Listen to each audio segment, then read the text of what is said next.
You know, it always surprises me when you see someone you think has it so well put together saying that they're not okay. Like people that, you're slightly jealous of these people in some way. They seem to have everything. They seem to have friends, money, everything that you think is the reason for your unhappiness. But yet they're still sad. It just surprises me. I think whether people care to admit it or not, we all suffer to a certain extent, or certain times in our life we all will suffer. Whether that's just because you lost your dog, you come out of a relationship, you lost your employment, you can't make rent. There's so many reasons now. To get to this spot, I was riding on the train and I was just listening to this couple. They were like discussing the bills and talking about the solutions, how they can not spend money and how they can come up with rent. And that is a massive part of the problem. There's not many people that will be able to live like an old-fashioned way of life, which is counterintuitive. So the less you have, the more you have to look after yourself. I think the more happy you are. Nowadays everything's so easy but so hard in a certain way.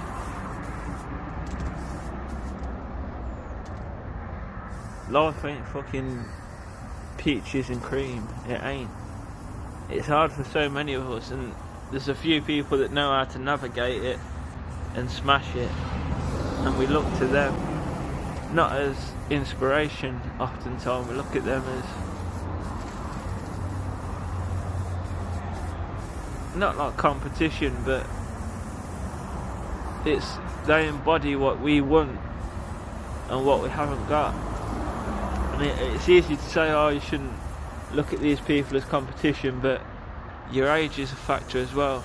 As we get older and older, we deem success to be less likely for us, or we deem this glorified lifestyle to be out of touch for us, out of reach.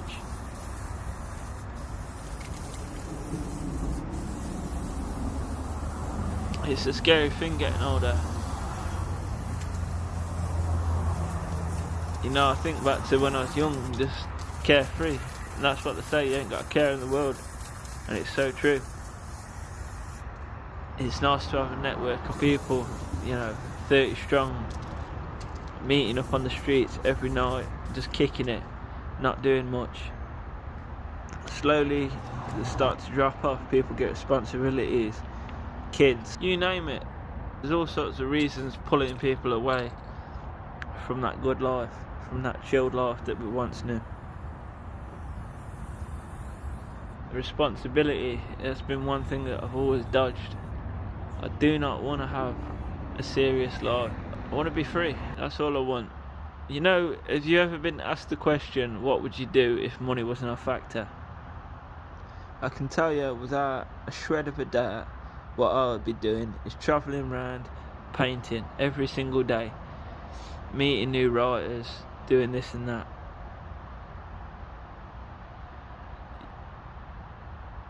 It's the lifestyle, man. But before this lifestyle, it was just doing this without the grass, just kicking it, dashing about with my mates, and I'd do anything to go back to that.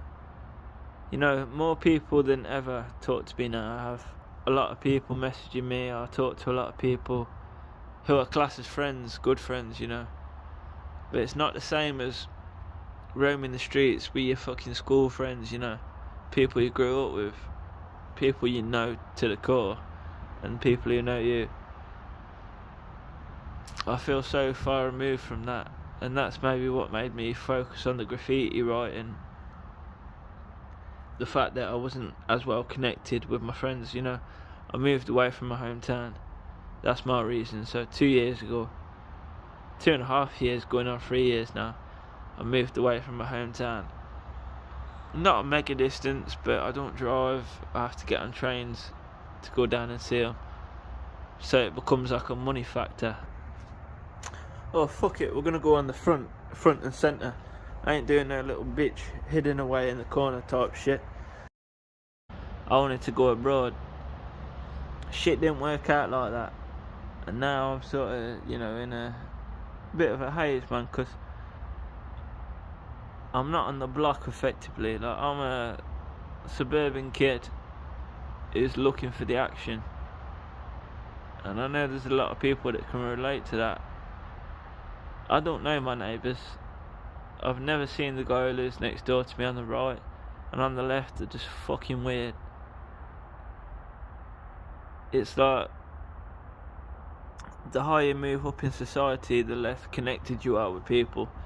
And I'm not even that high up in society, so I'm in this little weird middle ground. I'm not quite rich enough to be with the rich people, and I'm not quite poor enough to be with the poor people. So basically, I'm lacking community. That's why I got the motivation to come out here on my own and paint. Because when I'm out here doing this, I'm not in my head. I'm in the zone. It's one of the few times in my life that I am present, aware of what's going on around me, in the fucking zone. People don't understand what drives a man to travel around so many miles just to spray paint a little Jewish character. It's hard to pinpoint, but I think it comes from a place of loneliness, desperation, wanting to do something with my life, wanting to leave a mark. I just know that whenever there is pain or rage in me, I'm quoting someone who I shouldn't be quoting here, but I just hit the streets with a couple of cans, and I know that I'm going to come back feeling fulfilled, feeling like I've achieved something. Hey yo, bunny rabbit! He's just stood there chilling, looking at me. Crafty little bastard. A lot of people don't have self-worth. They don't know what they're here to do. I kind of do know what I'm here to do, and that's why I do it. I know sometimes I cross the line and I paint spots maybe I shouldn't paint, and I film myself and put it on the internet, so it's kind of retarded, but I know what I'm doing. I know the risks I'm taking. That's the end of my monologue. I'm about to crack on with some beautiful artwork. I was meant to bring out some sellotape. Obviously we can't afford GoPro head mounts around here, but I can afford sellotape. I was going to sellotape a camera to my head and give the first person angle, but that's not going to happen, so I'll just balance you up neatly somewhere and we'll record it that way.